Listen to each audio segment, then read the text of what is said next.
Dear viewers, আপনাদের শুভেচ্ছা জানিয়ে আজকেই যে আলোচনাটি করব সেটা হচ্ছে এখন তিনটি বিষয় নিয়ে আলোচনা করব। বিষয় তিনটি হচ্ছে এখন মিডল ইস্টের পলিটিক্স, আর এখনের যেই যুদ্ধের যেই কারেন্ট সিচুয়েশন, এবং এই মিডল ইস্টের পলিটিক্সের সাথে আরেকটি পলিটিক্স জড়িত, যেটা হচ্ছে হরমুজ এবং তেল পলিটিক্স। এখন আসি প্রথমে মিডল ইস্টের পলিটিক্সে। মিডল ইস্টের পলিটিক্সে এখন আমেরিকা এবং ইসরায়েল থেকে ইরানই এগিয়ে আছে, কারণ ইরান এই যুদ্ধের মধ্যেও তার কিন্তু কূটনীতি সে চালু রেখেছে।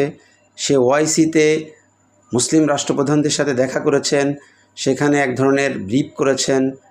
তারপর সেখান থেকে উড়ে তিনি রাশিয়ার ভ্লাদিমির পুতিনের সাথে দেখা করেছেন, সেখানে এক ধরনের জাজমেন্ট নিয়ে আসছেন, চীনের সাথে কমিউনিকেশনস করতেছেন, এবং সব কিছু মিলাই ইরান তার কূটনীতি চালু রেখেছে এবং বহির্বিশ্বের একটা নীরব সাপোর্ট ইরান কিন্তু পাচ্ছে। আপনারা দেখে থাকবেন যে ইরানের পক্ষে অনেক র্যালি এবং এই আমেরিকার এই ন্যাক্কারজনক হামলার বিরুদ্ধে কিন্তু অনেক সাধারণ মানুষ তারা সোচ্চার হয়েছে।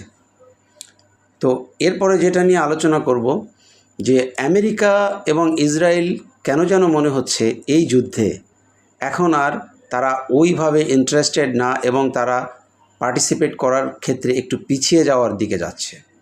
তারা মনে করে ফেলছে যে এই যুদ্ধে ইরানের যে শক্তিমত্তা এবং যেই আক্রমণ, এখন ইরানের সাথে যদি এই যুদ্ধে তারা সামনের দিকে অগ্রসর হয় তাহলে তাদের পরাজয় সুনিশ্চিত। তো সেই জায়গা থেকেই তারা, আমেরিকা বলছে যে ইরানের সাথে কূটনীতি তাদের এখনও তারা চালু রাখতে চায়। তো এখন কথা হচ্ছে যে আপনি রাতের আধারে একটি স্বাধীন সার্বভৌম রাষ্ট্রে এসে তাদের একটি শান্তিপূর্ণ পারমাণবিক প্রকল্পের উপর বোমা হামলা করে যাবেন, তো তারপরে আপনি শান্তি কথা বলবেন, এটা কি হয়? তো এখন ইরান যা করার ইরান তাই করবে।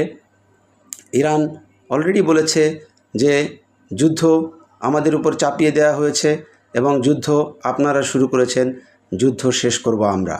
এখন দেখার বিষয় যে পরবর্তী 48 ঘন্টায় ইরান কী ধরনের রিটালিয়েট করে।